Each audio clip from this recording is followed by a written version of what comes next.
All right, welcome in everybody. We're going to give the folks that are still joining a few minutes here to get settled, and then I'll kick it over to Courtney.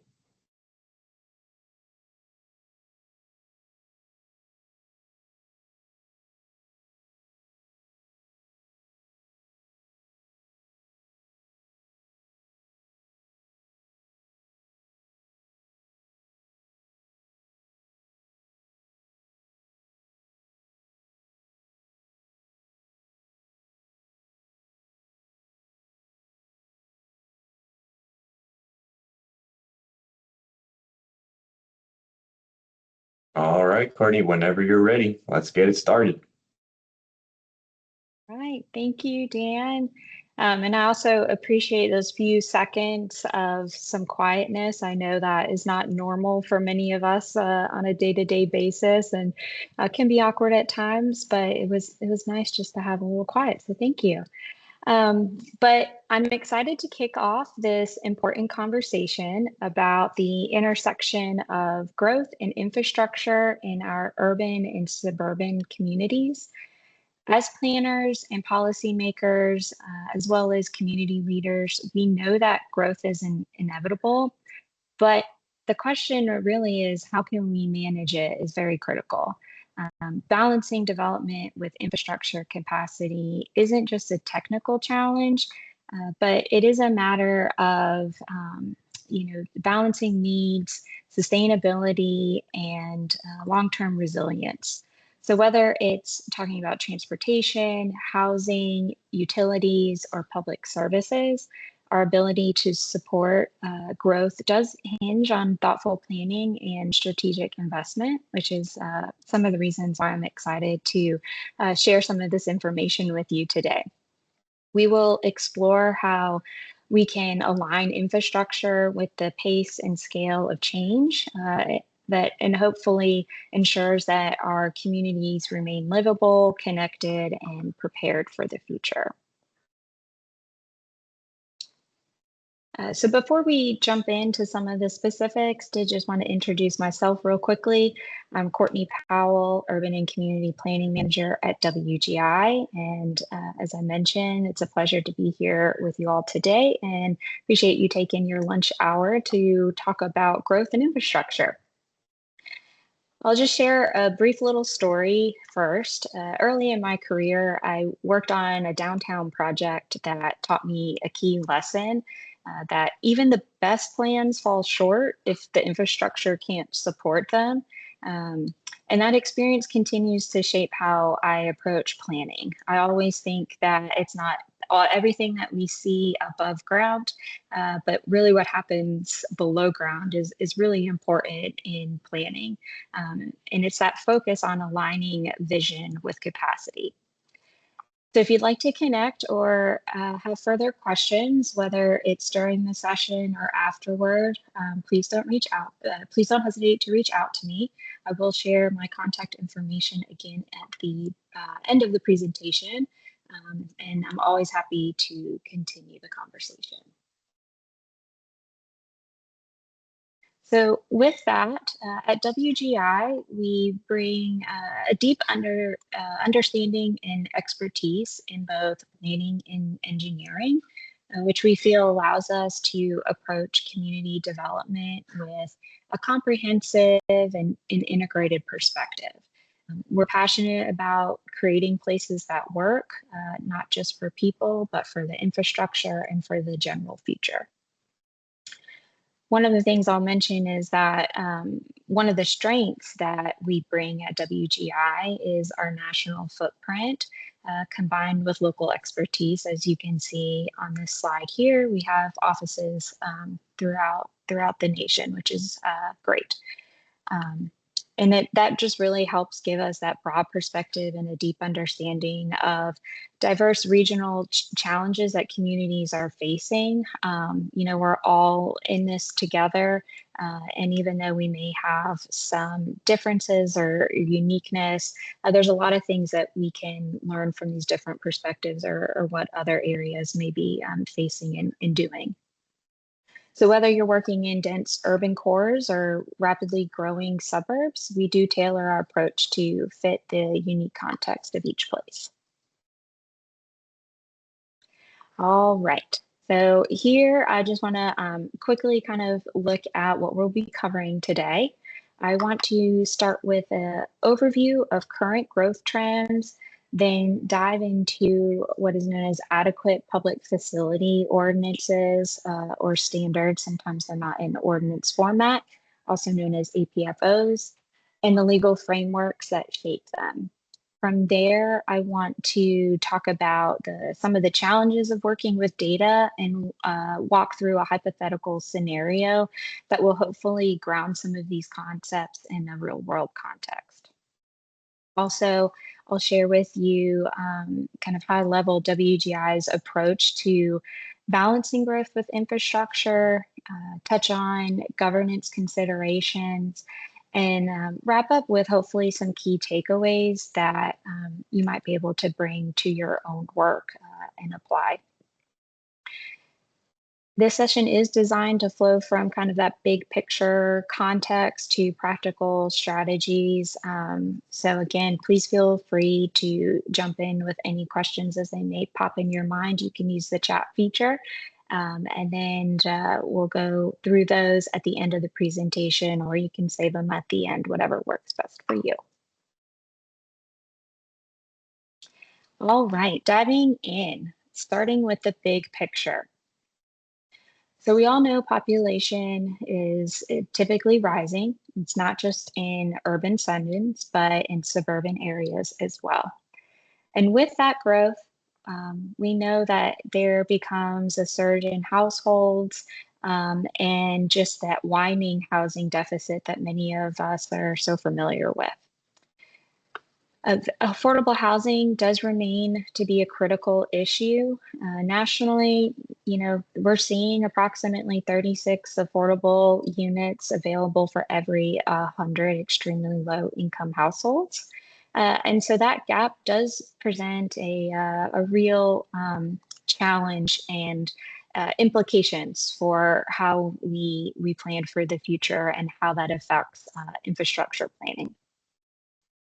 To put that in perspective, Texas alone adds about 1,200 residents every single day. I know Florida is right around there as well, which those numbers just just kind of boggle my mind. It's hard to understand and kind of grasp the gravity of that. And that kind of growth puts enormous pressure on infrastructure, the housing supply, and overall public services. So as we move through today's session, I do invite you and really hope that you kind of think about how these trends are showing up in your own communities and what they mean for your planning and policy. And I would love to hear during the Q&A just, issues or challenges that you all may be facing or how you're applying these things in your communities. Because again, I feel like we're all a resource and learning from one another is how we can really tackle some of these large challenges.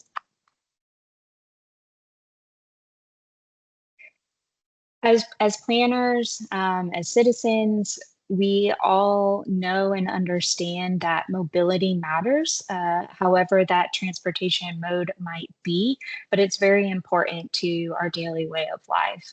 About 70% of Americans today now say that walkability and transit access influence where they choose to live.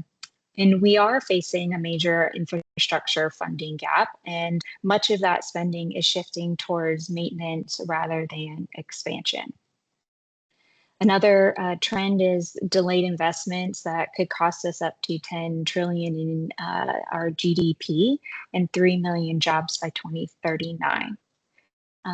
Another kind of trend that an expectation that we're seeing is residents are expecting more than just roads. They're looking for that public transit, bike lanes, and walkable neighborhoods. So these are all things that we really have to consider on looking at our infrastructure as a whole. With that understanding of kind of these recent or latest trends, we'll move into talking more specifically about adequate public facility ordinances or regulations, and how these are tools community use to help ensure that development doesn't outpace infrastructure capacity. And they also help align growth with our ability to deliver those essential services to the community. I'd like to start with what is known as the concurrency principle.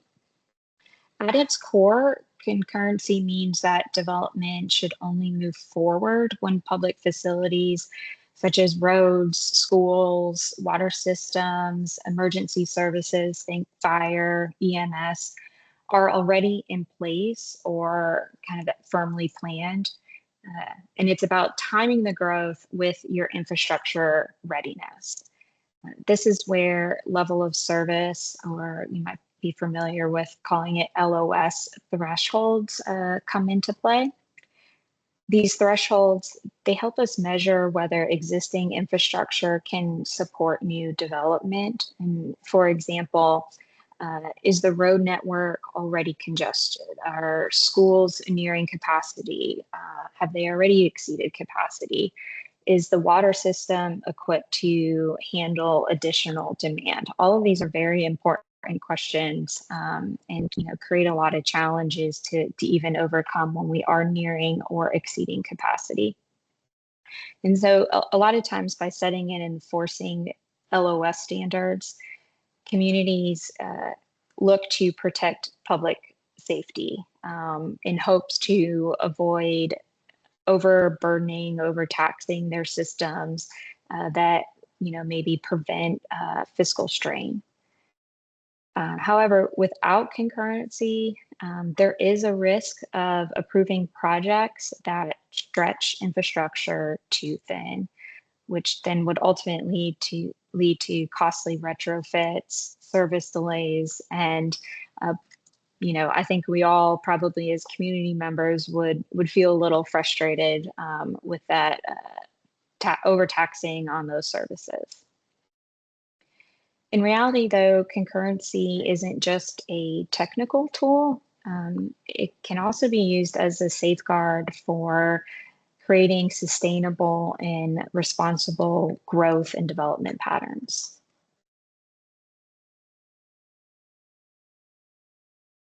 When used proactively, these adequate public facilities can do more than just regulate growth. They can actually help shape it. And what I mean by this is by directing development into areas that maybe are already transit served areas, and maybe designated growth areas, whatever kind of that term might be for your locality. This can really help communities reduce infrastructure costs by up to 40%, which that's some significant savings, especially in this day and age when budgets are tight and we're having that rapid growth and competing demands on what those infrastructure needs are. The APFs can also promote resilience by ensuring that infrastructure keeps pace with demand, and they create predictability for developers and local governments alike. At the end of the day, who doesn't mind having some predictability and knowing what's going to come? When these rules are clear and transparent, we tend to see fewer legal disputes and more sustainable outcomes because of kind of that increased predictability. So in general, APFOs, the process is usually fairly straightforward for the localities. It does start with evaluating existing infrastructure, again, like roads, schools, utilities, and comparing those conditions to established thresholds. And I'm going to hit upon a little later, but that idea of the established thresholds and looking at what has been occurring over years is very important. But based on that analysis, a project may be approved, delayed, or denied. In some cases, mitigation strategies come into play. For instance, perhaps a project is triggering a road threshold where the level of service is now exceeding what they set as considered, deemed appropriate level of service. And so then the developer might be asked to contribute to a fund to help upfit that potential road, or look at phasing build outs. And a lot of times these mitigation strategies are put into place to help move a project forward, and kind of figure out some of those larger things a little later and be able to have some additional funding. Even though this process is fairly straightforward, it isn't without its challenges. Data gaps and a lack of coordination between agencies can slow things down or lead to inconsistent decisions. As I previously mentioned, kind of establishing that threshold or looking backwards and establishing that trend, having that data is very important to really understand the implications of the growth and what it's having on your infrastructure, to appropriately look at your financial needs and how to project it in the future. And so that's why having these up-to-date data and strong interagency collaboration is really important into this overall discussion. All right, now we're going to move a little more into the legal foundation, where most states provide some broad statutory guidance for adequate public facilities, which, is kind of two-sided. That leaves a lot of room for local interpretation, which is, great to have that local authority kind of create a process and those thresholds that work best for the community. But then again, it does leave a lot of wiggle room for different processes and interpretation, which can maybe lead to some inconsistencies that may lead to more complex implementation. Because state laws usually are more on the general side, they do vary widely from one jurisdiction to another in terms of the application of adequate public facilities. So this patchwork of standards can be sometimes confusing for developers, especially those who are working across regions or nationally. And can maybe just creates maybe a particular hurdle throughout the process. And so when these policies aren't regularly updated, they can also become misaligned with current infrastructure realities and growth patterns, which is also very important to make sure our zoning regulations and policies around this are getting updated as we update comprehensive plans, and making sure that things are as updated as possible given current and projected situations. I alluded to this a little bit before, but one of the biggest challenges is the fragmented data. We have a lot of tools at our disposal nowadays with technology to do a lot of really neat data and analysis. But without the data, it becomes very difficult to have some of those more robust visions and projections. And so typically we find, when agencies or groups are operating in silos, or decisions are being made with incomplete or outdated information, this data gathering and the effectiveness of the data becomes, very challenging, and could ultimately compromise what your future projections will look like and the accuracy of it. So this does lead to the inconsistent assessments of infrastructure capacity and can result in approvals that strain public systems, or perhaps maybe misses an opportunity for a smarter growth strategy.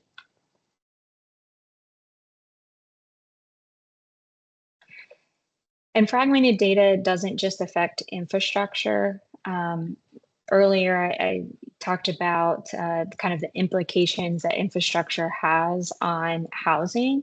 And so I do want to bring this idea of infrastructure and housing back to the table, because it really does impact our housing planning. And when we don't have a clear picture of capacity, it's harder to make those informed decisions about where and how to build.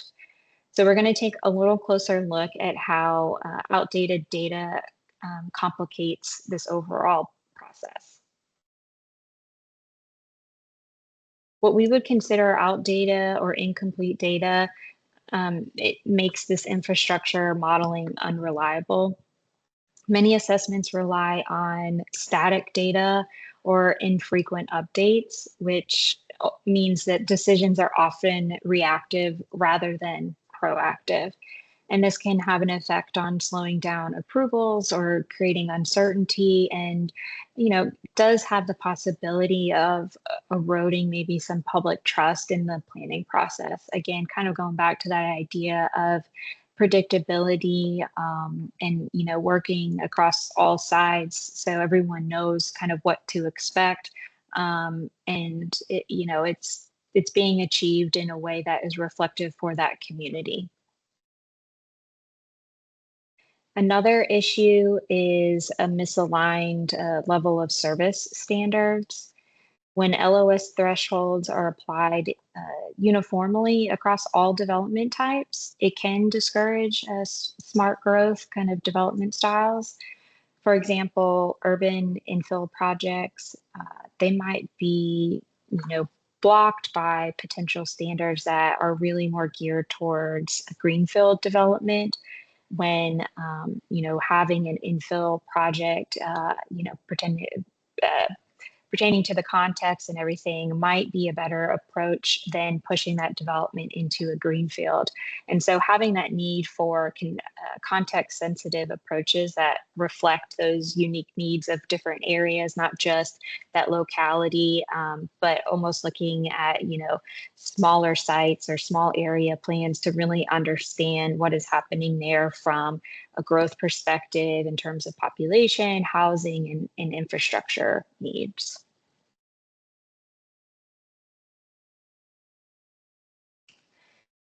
And to kind of wrap up this particular section, you could say that the consequences of having rigid standards, and delayed approvals are real. I think a lot of us have experienced that in our own day-to-day work. And, it can have the implications of reducing housing supply, driving up costs, making it harder to meet demand, especially for housing affordability. But really, trying to understand how something can become maybe a little more flexible or context sensitive could lead to a better outcome in a more efficient use of infrastructure.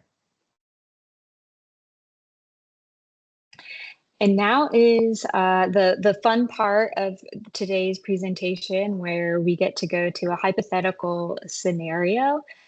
So we're going to bring this to life with Greenfield Junction. This example illustrates how outdated APF systems can inhibit well-aligned projects and shift growth in unintended ways. So let's take a little journey. Greenfield Junction is a proposed 300-unit mixed income development with 20% affordable housing. It's located near transit and aligns with the community's comprehensive plan goals. On paper, this sounds like it's a strong candidate for approval. It seems to check all the marks. Sounds like great, smart planning. Let's set it up for approval.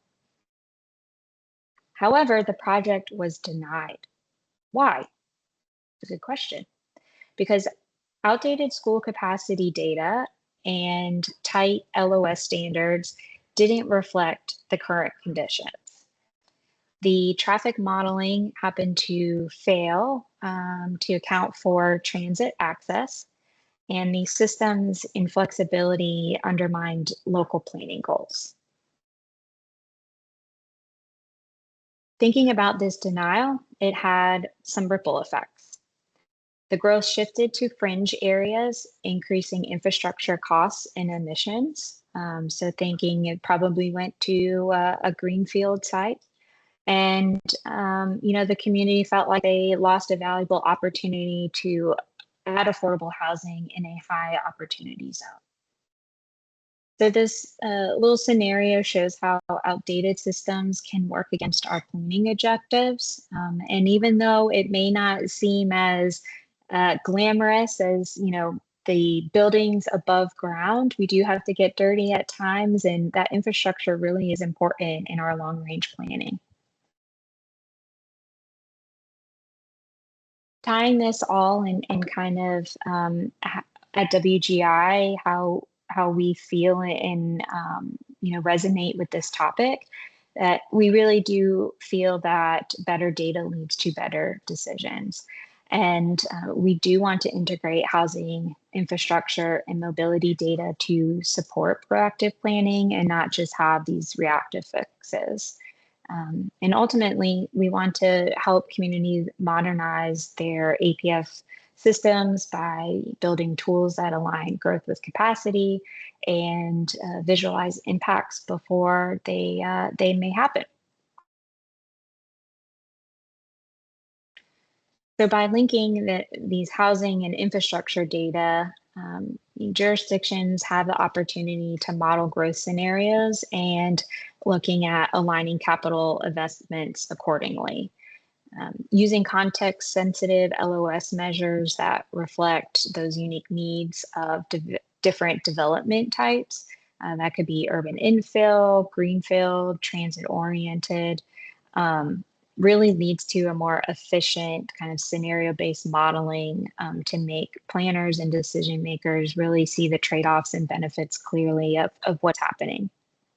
It also is a great way and a good tool for the public to understand in more detail what could happen and how decisions are being made, which leads to just building that trust, creating that alignment, and increasing engagement.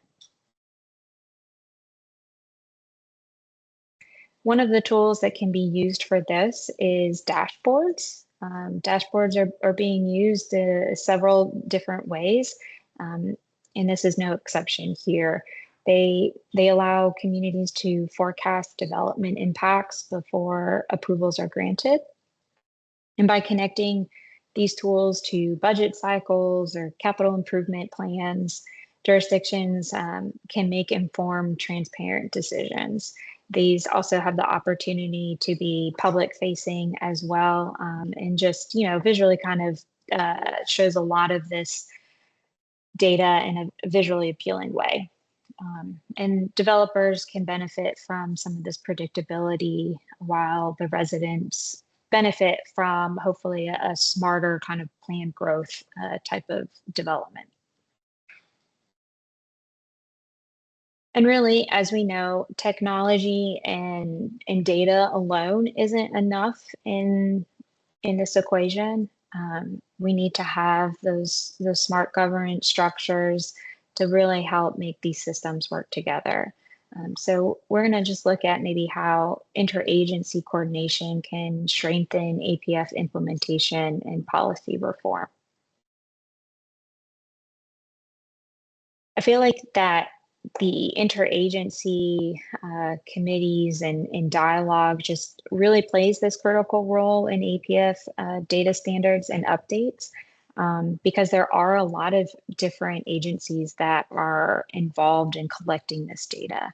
And it helps break down those silos, improving the coordination, hopefully promoting some accountability across departments, whether that may be planning, transportation, public works, schools. But when everyone's working from the same data and goals, think ultimately outcomes see improvement.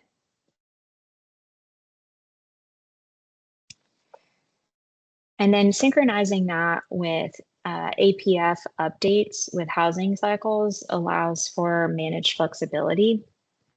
And what I mean by this is policies can adapt to changing conditions without compromising infrastructure integrity. And incentives and exemptions for affordable housing, along with periodic policy reviews, help ensure that APFs remain relevant and hopefully addressing, the needs that are necessary. And so at the end of the day, ultimately collaboration is key.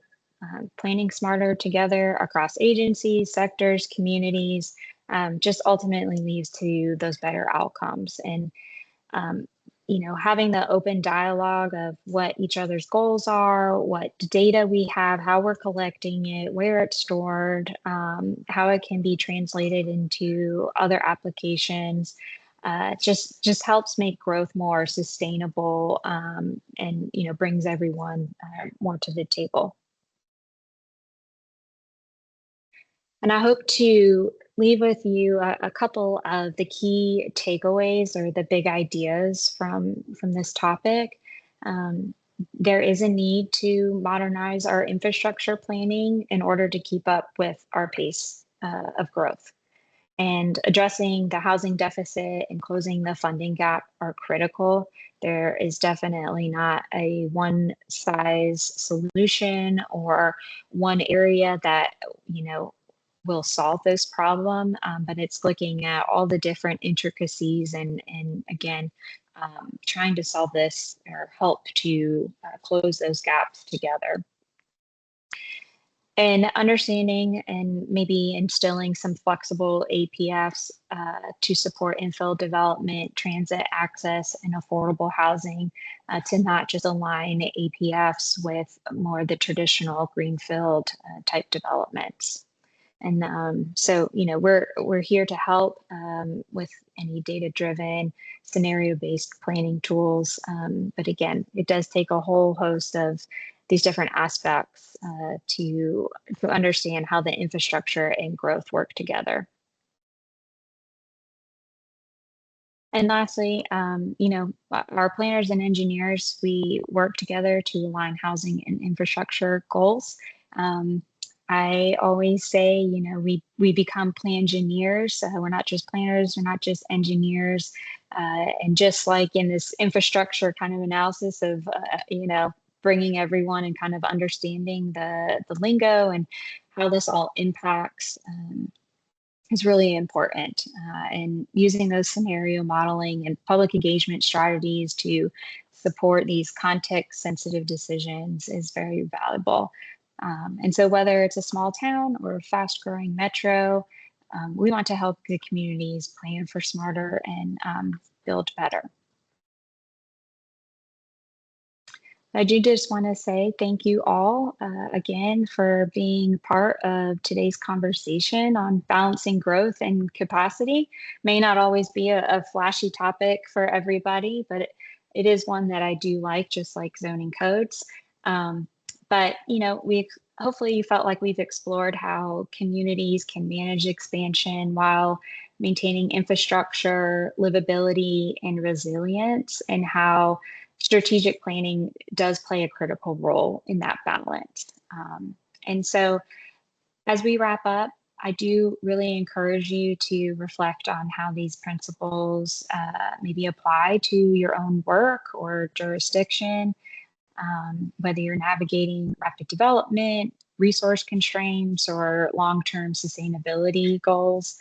That key, I think, is really to find that equilibrium between ambition and practicality. And so with that, thank you again, and I'm happy to take any questions. And also I'm very interested to hear any personal experiences from either maybe a community you live in or work in, and just how maybe you're grappling or addressing these conditions and challenges. So please feel free to drop your questions in the chat. And if we don't get to everything or you'd like to send something in, my email's there, and I'll be happy to follow up afterward. So thank you again. All right, thank you, Courtney. If you guys have any questions, go ahead and drop them in the Q&A section, and we will we'll get them answered for you. We've got one here, Courtney. What are some tools and frameworks that are used to assess capacity limits? Oh, that's a good question. So I would say I think it kind of depends on maybe your scale and resources, but there are a few things you could do. GIS based modeling, or scenario planning. There's some softwares out there for that. Also, just assessing and auditing your infrastructure can help just kind of get that baseline to understand the capacity limits. And ultimately, I think that data and being able to have useful data is really important, especially establishing those trends over time. Awesome. Well, it doesn't look like there's any other questions in the Q&A right now, but if anybody has any that they're holding on to, you can see Courtney's email there. Feel free to reach out to her, and I'm sure she'll respond expeditiously with a great answer.